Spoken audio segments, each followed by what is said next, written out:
RockBoy Radio coming at you season 2, episode 2 after a strong episode 1 right out of the gates with our boys.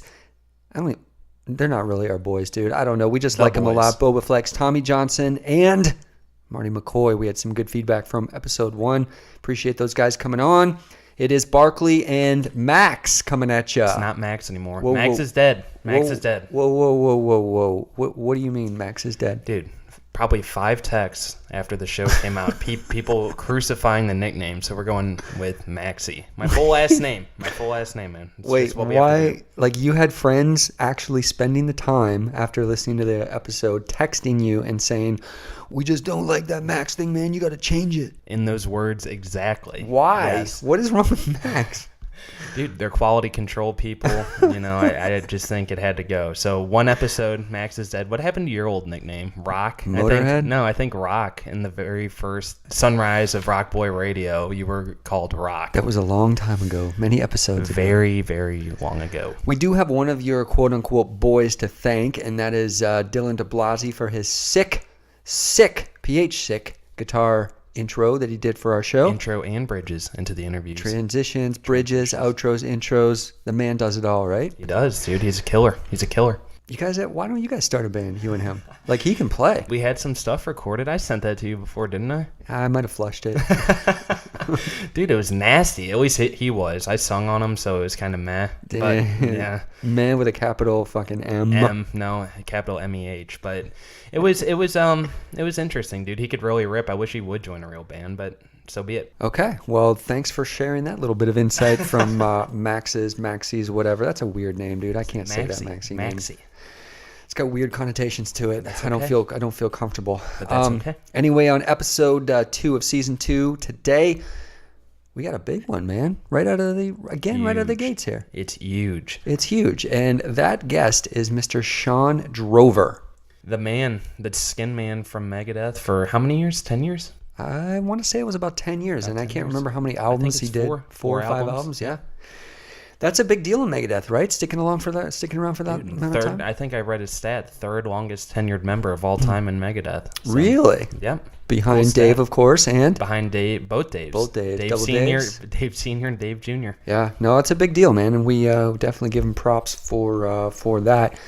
He made a bold move, though. He actually decided to leave Megadeth a few years ago and go out on his own, which is what we're going to be talking to him about today, and that's his new band, Act of Defiance. You just love the word Fucking word my god damn it. Get a cattle prod. You guys don't have any idea how many ums I edit from this podcast whenever Barclay just goes on one of his That's a lie. Look, it's a shitty little word, and it just pops up every once in a while. But get a cattle prod and just fucking stick me with it, man. That's fine. How about a taser? We'll do that. Taser, whatever it takes, man. Whatever it takes for the good of the podcast. For sure. So yeah, he decided to leave Megadeth a few years ago. I think it's been 2 or 3 years since Act of Defiance was started, correct? 3, I 3 believe. years? 3. Okay. So he decided, he's like, I'm out of Megadeth. I got to go do my own thing. That's a bold move, man. That's a real bold move, but my hat's off to him. It got us thinking about... Ballsy. Yeah, it got us thinking about, would you do the same thing? Would you leave a band so established like that to start your own band? And you have to hit those clubs super hard and grind. And is that a thing for you, or are you taking the money? You know what? The best way for me to describe how I feel about it is the movie Rockstar. Have you seen the movie Rockstar? Yeah, it's been a while. Like, when I first saw that movie, that was several years ago, but I was like, the dude really decides to leave a huge band at the end just so he can go off and do his own little creative Seattle club crap? Like, what the hell is he thinking? What kind of ending is that? Are you comparing Drover to that guy? I'm just comparing it to something I saw on the big screen. And at the time, I was like, dude, you are nutso. But 10, 12, 15 years, however long it's been since that movie, I think my opinion has changed. Now that I'm kind of like in the business world a little bit and understand who I am as a business person, creative control is nice. It is very, very nice, and it's very valuable. Not to everybody, but to those people like Shawn Drover that it's valuable to. I get it. I was also thinking about like what it would be like to be in a band with you, thinking about our last interview and talking about the rules to the road and everything. It would be my band. It would not. I already have a name for the band. It'd be Andrew Maxey and the Replaceables. You could be on bass. I'll sing. I'll be like the Geddy Lee. I'll No. sing, play bass, play keys, and then we'll get Chad Stewart or something to play drums, and you could play, I guess, rhythm guitar. No, or it something. would not be named that. It would be named Crimson Harpoon, and we would kick the living shit out of people on stage, and it would be powered by Barclay. Dude, I don't think so. And I sit there and think about the touring life with you, and I think about... Barclay would have his own bus. Exactly, your own bus. I know how much of a germaphobe You'd be following him in a little Volkswagen van. In my current car, probably. But I'm sitting there thinking about how you're such a germaphobe, and like I think about you like when you're not the type of guy that would buy a watermelon off the ground, off the tile floor. Like, dude, you can't live like that on the road. Dude, I bet Shawn Drover would definitely be on my side and would agree with me. And let's find out as we venture into a little interview with our boy Shawn Drover.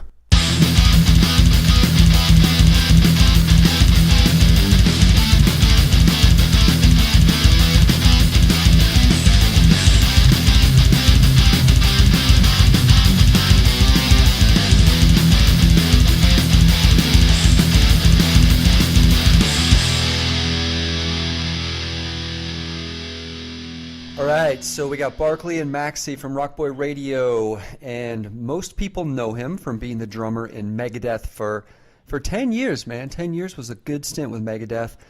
But I get the feeling after listening to his new band and how much they bring it, and seriously, like they shove it down your throat, man, that's all about to change. So welcome to the show, Act of Defiance founder, Mr. Shawn Drover. Hey, guys, how you doing? We are doing good, man. It is quite the honor to have you on. We appreciate your time. A few technical difficulties, but we got them behind us. We got you on now. We're ready to go strong, so we appreciate it. No problem at all. I'm kind of bringing a little, maybe a little heat with the first question here, but I mean it with the utmost respect. Why in the hell would someone in today's environment want to start a metal band? I mean, it's tough out there. What was the motivation? What's the upside for you? That's a good question. Obviously, our motivation is because we love heavy metal music, and that's this is what I've been doing for since I was 14 years old. I mean, it's the fact that I've been able to have a career doing this, in itself is great. But obviously, we're not doing this to follow trends or to be millionaires and all that stuff, because heavy metal music is not trendy at all at the moment. If I wanted to be a rock star, I'd be in a country band or something, whatever was hip. So our motives are genuine, and they're musical reasons. We don't care at all about trying to be rock stars and all that garbage. It's for us music and all about making the best heavy metal records that we can. I mean, that's it in a nutshell. You know what I mean? It is tough out there. It's it's not 1987, unfortunately, in terms of how the scene was back in the day, and everybody was supporting it. It was on MTV. Bands are selling hundreds of thousands of records, millions of records in some cases, and those days are gone. But the scene won't die because there are too many people who are so hardcore and passionate about this kind of music that, we're lifers. I mean, this is music I've been listening to for over 40 years now. And I even knew back then when I was, first listening to Judas Priest that this is something I'm going to listen to for the rest of my life. I was never a fair weather fan. I was in it, for the long haul, and I was that hardcore. The bands that I loved and still love to this day. I do it because this is what I was put on this earth to do, is to play heavy metal music. And, irregardless of the musical climate now or 5 years from now or 5 years ago, that can't, dictate what I want to do. I'm going to do it irregardless of whether it's trendy or selling or not selling. You know what I mean? It's just that's how much passion I have for this. And all of us do in this band. That may be the single best answer that I've ever heard in my life to any question. And basically, to sum it up, it's like, fuck you, it's metal. This is what I like. This is what I'm going to do. And screw you. We can swear. Okay, yeah. So, yeah, basically, we do what the fuck we want. If you don't like it, fuck off. How about that? There's a shorter answer. Right. Brilliant. No, I mean, it's all kidding aside, that we do this because we want to do it. And you have to do things for genuine reasons, or you're just going to be following something that's not your own. You know what I mean? So, some people do that, and that's fine. More power to them. But we're being as earnest as possible and creating what we think is the best heavy metal music that we can make. All that being said, in 2015, 16, 17, what's kind of the game plan for a new metal band? What are the steps in building your own brand in that situation? Well, it's contingent on, are you signed? Do you have management? Do you have a booking agent? All those things are beneficial to have in place. Now, not everybody has a record label, or not everybody has proper management or booking agent, but that shouldn't stop you either. So that's kind of a hard question to answer. I can speak for us, and that's, for us to build a brand is to release music and tour for that release and get in people's faces the old school way, play as many shows as you can, get in front of as many people as you can, and hopefully turn some heads into liking what we do. I mean, that's the way it's always been. It certainly was much more so back in I keep referencing the past, but back when I was younger, it was a hell of a lot easier to go on tour and have support from the, record labels and all those things that are involved with being a touring outfit, putting out records on a label. Times are different now, and they're definitely harder in America, but that's not going to stop us either. I think through sheer determination and hard work, anything's achievable. And, but you have to be willing to do the grunt work and get down and dirty and do whatever it takes to get your band out there. You can't just play locally and expect that to translate worldwide. You got to go out there and take every opportunity that you can take and go out there and fight. And that's what we're doing. Yeah. And speaking of doing that and getting out there on the road, I've been to a couple of rock/metal shows here locally that I think are great bands and have great music, and I think are somewhat known. But I get there and there's 50 people there, and I guess my question to you is what do you see promoters? Are promoters doing a good job out there? What do you see promoters doing in some cities that are working at getting people to show up for these shows in maybe markets that don't have great radio airplay behind them? Promoting the show, putting up flyers, plastering flyers all over your building. I mean, putting it around town. I mean, those who do that get more results than the people who don't. There's some club owners, they just don't care because they know they'll have, the bigger act coming 2 days from now that will serve their financial quota for that week or whatever it is. You know what I mean? So, again, with the internet, there's good and bad, like anything in life, there's good and bad things about it. Now you don't have to go see Van Halen when they come to town. You can just watch them on YouTube the next day, or you can watch them when they were in Tokyo, or you can watch them when they're playing here or there. You know what I mean? You watch tours from previous tours. So it's all at your fingertips. And what that has done, consequently, is a lot of people don't have to go or don't want to go to shows or don't even care for the shows in this generation because it's right there. It's right there in your laptop. Why should you go and spend $100 on concert tickets and shirts and whatever, alcohol, and you can get a 6-pack and friggin' go on your kick-ass computer screen and with badass speakers and blast the concert. That's kind of the mentality of where this has gone because of YouTube and all that kind of stuff. Everything is at everybody's fingertips, mostly for free. And again, as a result of that, it's affected every facet of the industry, and not in a good way either, in a bad way. Yeah, and you see a lot of bands that are really doing their best and trying to think outside the box in terms of making their shows more experiential and, the meet and greets. And I saw one band the other day that just announced a tour that's doing, they called it a pizza party on their bus after the show. I mean, sure. They're trying to make it go ahead. You could never do that back in the day. That didn't exist back in the day. You couldn't meet Aerosmith and have a pizza party. It just wasn't. There were no meet and greets back then. They did not exist. Now, the fact that they do exist now, God, I wish I could have met Rush in 1981. When my first concert, I wish I could have went to the Forum of Montreal backstage and been part of a VIP thing. I would have done it in a heartbeat for numerous concerts that I've seen over the years. Queen, Van Halen, Ozzy Osbourne. It goes on and on and on.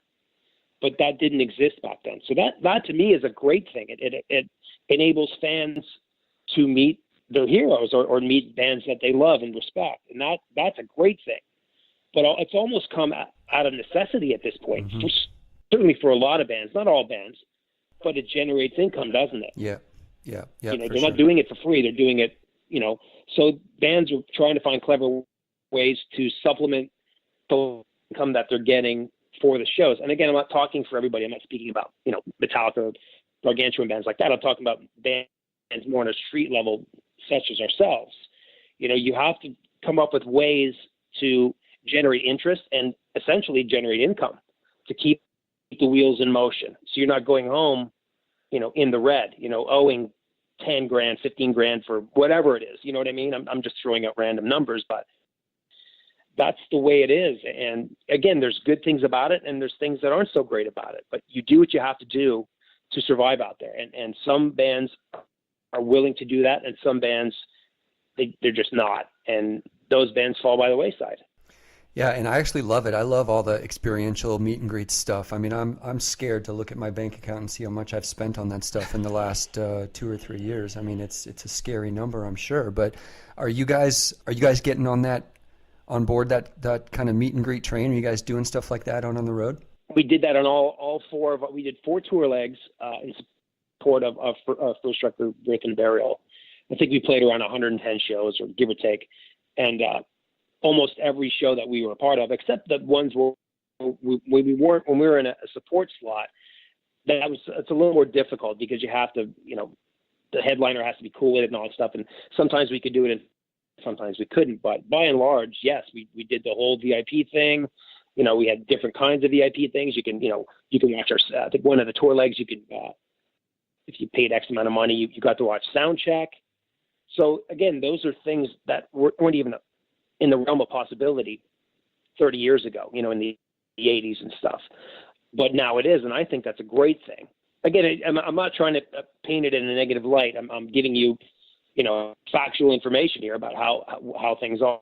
And again, depending on what band you're talking about, I'm giving a generalization. It doesn't affect, Metallica like it would a band like us, obviously, because we're, they're slightly more popular than we are. Let's put it that way, But so, again, you do what you got to do, and you try to be clever. You try to stay on top of it. You try to communicate and let people know on our social media and all that stuff, just to, again, keep them from forgetting. Because, again, the attention span now, because there's so much information, so many bands putting out this, doing that, they're playing here, they're playing there.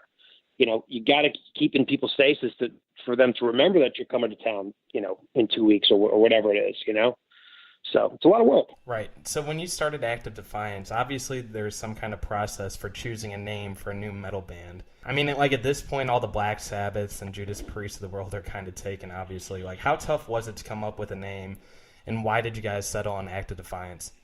Because Judas Priest was taken. No, I mean, and yeah, we went through this. This is when it was just Chris and myself. Matt and Henry weren't even in the band when we were writing the first record and trying to wear 10 different hats, finding a record company, finding a manager, finding a booking agent, finding a producer to produce the record, finding an artist to do the artwork. Chris and I did all of that for Birth and the Burial, get bandmates, all those 9-10 things, and write a record. Chris and I did all of that and turned the record in the span of 5 months. Looking back, it's just through sheer determination and will. But what was the question again? Oh yeah, no. Okay, why do we choose Act of Defiance? I'm sorry. Again, yeah, we went through. Here's 10 names. Okay, well, oh yeah, then we agree about three of them. Well, you look about some band in Israel's got that name, or some band in Australia has that name. Oh well, shit. Okay, let's back to the drawing board. And eventually we liked the name Defiance. So Chris said, well, instead of just calling it Defiance, why don't we have like a 3-word sequence, something Defiance, or something Defiance something. So we just started to go off that and said, hey, what about Act of Defiance? I'm like, I like it, and so it's okay. And that was it. And we looked it up, and no one had the name legally, so we registered it, and there you go. I wanted to call it Chocolate Cake, but that band was taken too. No, it's a strong name, man. We like it. You get 2 thumbs up from us. A very strong name. It's got a very, very lot of metal connotations to that. For sure. So my understanding is the new album debuts next week, correct? Next Friday the record is released, correct. Next Friday. I cannot wait. Okay. So, Any like what goes through your mind? Like we're like a week out from that. Any anxiety? Like what's the week before an album pops kind of look like for you? A lot of promo, I guess. I don't have any. I don't have any anxiety. I'm excited about it. I can't wait for people to hear it and buy it. I mean, last night I vinyl copies for the record, delivered. So I got the 180 gram black vinyl, and I got the gold kind of colored vinyl. So for me, that was really exciting. You know what I mean? Again, being an old school guy, growing up with vinyl and stuff, it's still exciting for me to receive vinyl that, on those grooves or something that I created it with the guys in the band. So that's exciting, So I can't wait for people, those who bought the vinyl or whatever, however they bought it, if they bought the bundle, if they bought CD, if they bought digital. I'm just looking forward to people hearing it because, at this point, the reviewers have the record, and then the public at large have seen 2 videos and 2 singles released. So they haven't heard the record, and, we're really proud of it. We're excited about people hearing it because, we worked our butt off on this record and we thought we all think it turned out very well. You guys are definitely grinders. I mean, you guys have a lot of tour dates, especially when you put out the last album. So I'm assuming you guys are going to be on tour right after you release this. But, like, how does touring with Act of Defiance differ than touring with a giant like Megadeth? Well, everything's scaled down. You know what I mean? You don't have – look, we could get the big luxury bus if we wanted to, but when you get that bill at the end of the day, it's not a fun thing to pay. You know what I mean? So, if you want to go home owing your ass, that's not something we're interested in. So everything's scaled down. For me, I personally, I don't care. That's not what that was about. I was in that band because I love the music. I didn't care about being a rock star or any of that stuff. That was all icing on the cake, and it was a great experience, and I loved it all, and I enjoyed it for over 10 years. But at the end of the day, I'm in that band because of the music, because I was a psycho fan of Peace Sells and Killing Is My Business. Those records were part of my metal upbringing, and I still love those records. So, my reasons for joining that band were purely musical. Some of the stuff I thought was great. Some of it I couldn't care for. You know what I mean? It's not important for me to stay at a 5-star hotel and all that stuff. It's cool, and I appreciated it, but it wasn't necessary for me. The show is what I care. Music and getting out there in people's faces and doing the best that I could do. So as long as I can travel comfortably and get from place to place, I'm all good. It's all about the show for me. It's all about playing this music for the people who like this music. And that's why I became a musician. It's never changed. I've been doing this for, years and years and years now, and my perspective has never been altered. I never got caught up in all the horseshit chick drugs and, all that kind of garbage. I never cared about that stuff. I got married at a very young age and had kids, and, I kind of went the other way. I was definitely the exception to the rule, certainly in terms of percentage, how many people lived more, had a little more debauchery in their life, certainly than I did, that's for sure. And not to do shit, because I appreciate, I love reading about that. Actually, I love reading all those novels about people just got completely friggin' whacked on drugs, and they all horrible, crazy things happen. I like to be, I'd prefer to read it in a book than to experience it. So I wasn't one to ever get involved in all that stuff. I was purely there for the music, and it's always been like that for me. Yeah, trust me, my bookcase is filled with all those quote unquote novels of the debauchery. It's great stuff, great reads. And I love it. I mean, the Motley Crue book's amazing. Aerosmith book. Yeah, there's so many great books. It's like God, there's especially the stuff in the 70s and the 80s. Yeah. Like, oh my God, it's just like so friggin' awesome. Yeah, great. But stuff. I would rather read about it than partake in it, certainly. Yeah, just let me live one chapter. That's all I need. Yeah. And we had a couple guys on from Bobaflex last week, Tommy and Marty McCoy, and they gave us they gave us their tips on touring on a budget, and it was quite humorous to hear some of their suggestions for going on tour and having it be kind to your wallet. So good stuff from them. When I saw you in Megadeth, like when I watched you in Megadeth, both on stage and in interviews, actually like the whole band, and you guys just stuck out to me as like no bullshit, all business, very business metal band, very professional.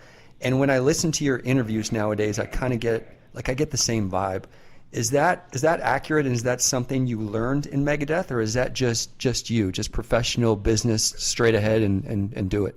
Probably both. I mean, I was definitely an apt pupil in that band. I was observant, how to conduct myself, and I pretty much knew going in, but I learned a lot of stuff along the way in that band as well, and all the good things I took to heart. And I wanted to present myself in a professional manner, and again, this isn't, that band was not, it's the whole chicks and guns and fire trucks and all that 80s cheese stuff, you know what I mean? And again, I'm not douching that stuff because I love all of it. I love a lot of that stuff too. Back in the day, it was great stuff, but that, my previous band, it wasn't like that. It was a very serious kind of thing, and it was, but I would have conducted myself the same way if in another band anyway. I didn't change my demeanor or anything in that band. I learned stuff. There's no video of me stumbling ass drunk somewhere on stage or whatever, you know what I mean? So I kept my crap together pretty good for the most part. Being in a big band, leaving that band to kind of do your own thing, are there other examples of musicians out there that have done that kind of stand out to you and are inspiring? No, not really. I talked to Zach. We toured with Black Label. I think it was 2013, and I had a lot of cool conversations with him. And he said, and again, this wasn't any reference to I should quit or I should do whatever, but he said, Ozzy and Sharon, they kind of viewed that 19-year-old kid from Jersey, years down the road, and he said at some point, he wanted to do his own thing too. Now, of course, ironically, he's back in Ozzy now and doing that, and that's great. I think at a certain point, he certainly wanted to go off on his own and do other stuff, which he did. He did Pride and Glory, he did, Black Label and stuff. And he's been in and out of Ozzy for years, which is great. So he's been able to do kind of both things. But, you want to, guys like that and guys like me and Chris, and we're creative, and I needed that outlet to be able to express my ideas and go in the direction that I wanted to go. And Chris was thinking the same thing. So that's why really, in a nutshell, why we decided to form this band and stuff. But, for me also, it was the case of, if I wanted to make a move, I needed to do it before I got too old. I'm not a spring chicken by any means. I'm not 60 or anything like that, but, I'm not 22 either. So I just wanted to do something different. I wanted to go in a heavier direction and express my own musical ideas and stuff. And as did Chris. So that's really it in a nutshell. Cool. So, kind of shifting gears a little bit, what does Shawn Drover like to do in his free time? From your Twitter feed, I mean, it looks like you're a big golf guy, football guy. Like, what makes you tick when you're not doing music? Outside of my family, golf. I mean, I'm an avid golf junkie. I've been playing for over 40 years since I was 9 years old. I took it out. My father gave me, cut down an old set of golf clubs and gave them to me as a kid, and he got a membership, and I was just hooked immediately. And I can't tell you why. It was so long. It was literally 41 years ago. I'm 51 now, so I just latched onto the sport right away. I was a big sports guy anyway. I was into, I played a lot of baseball. I played soccer for 11 years. We didn't have a football team where I lived in a small town, so there really wasn't a big football team. Although I was a huge fan of watching the NFL and watching college football as well. In terms of playing stuff, golf is certainly my passion. I'm going to play tomorrow morning. But that makes me happy. It gets me out of the house for 5 hours and get some fresh air, and you get to smack a golf ball around and get your aggressions out, and that way. There seems to be a commonality, isn't it? I mean, I beat drums and I beat golf balls, so maybe I have more aggression or anger than I thought I did. It's a good way to get that kind of those violent thoughts, and just beat the living shit out of a golf ball or a set. And it's, I guess, I never really thought of it that way. Sure. It's funny. I like to hit things. What do you want me to say? I like to hit things. Right. It's funny because, I mean, you couldn't find a more different pastime than metal and golf, I think, Sure. Well, you know what, though? I mean, that's, again, I don't care what anybody thinks about what I do. You know what I mean? I could play badminton or freaking checkers all day. I would give a shit if you like it or not. That's what makes, it doesn't define my metalness. I'm more metal than anybody on the planet anyway. So the fact that I play golf makes me even more metal, if you ask me. We kind of have a segment called Rapid Response, and so this is going to be the last section we do. And really just quick hits, one-word answers. I'm going to go down the list and just ask you a question. The first thing that comes to your head, just let me know, all right? One word. It has to be one word? No, just short phrase, I guess. Okay, just keep it as short as possible. Yep. All right. So, best living drummer. Neil Peart. Beer or liquor? Both. Favorite fast food joint? Oh, God. Ruth's Chris Steakhouse. Best That's non-Shawn Drover Megadeth song? Oh, that's easy. Conjuring. Favorite PGA golfer? Jack Nicklaus. Tom Brady or Big Ben? Big Ben. Are you kidding me? Five Finger Death Punch or Ghost? Oh, man. I like them both. Five Finger. If I had to pick, I'll say Five Finger. Best new band besides Both very different bands. Best new band besides Act of Defiance? Define new. I'll say within 10 years. A band that came out the last 2 years or last 10 years? Last 10. We'll say that. Oh, man. Gojira, but they've been around longer than that, but they've just really latched on the last, 4 to 5 years. Everybody's kind of been exposed to them. Sure, we'll count it. Best show on Netflix right now? Oh, that's easy. Ozark. And first choice to co-headline a tour with? First choice to co-headline a tour with? Co-headline a tour with. Realistically or unrealistically? Both. Unrealistically, co-headline with Judas Priest, which of course you can never co-headline with Judas Priest. So, co-headline with, God, I don't know. I mean, we co-headline with the Legion. That was a good matchup. That was a good time. We're kind of on the same level. That's probably the best answer I can give you. Is we did that with the Legion. That was a really good co-headlining tour. We're both young bands, and we're kind of at the same at this point. Yep, that sounds good. And actually, you had us at Judas Priest. We would we would love to see that. That's just to say the co-headline with Judas Priest is funny as shit. So I had to say that as an unrealistic. Yeah. Well, we're co-headlining ability. We're big Priest fans here, so we love them. But they're my favorite band, favorite metal band, hands down. Yeah, for sure, rightfully so. So that's pretty much the extent of the interview, man. We very much appreciate the time. I know we had, again, that little delay at the beginning with some technical difficulties, so we appreciate you bearing with us.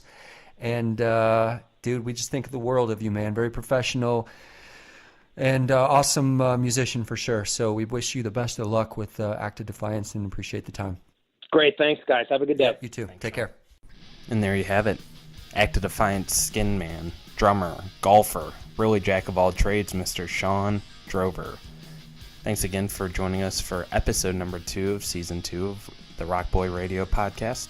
Please, as always, subscribe at rockboy.podbean.com. Follow us on Facebook at facebook.com/rockandrewshow, Instagram at RockBoy Radio Show, and on Twitter at RockBoy Podcast. And you can check us out wherever you get your podcasts, whether it's on Stitcher, iTunes, wherever. Season 2, episode 3 will be next week, and we will have, as always, a new guest for you guys. And I think next week we'll do a little bit of a surprise, so be sure to check back at RockBoy Radio.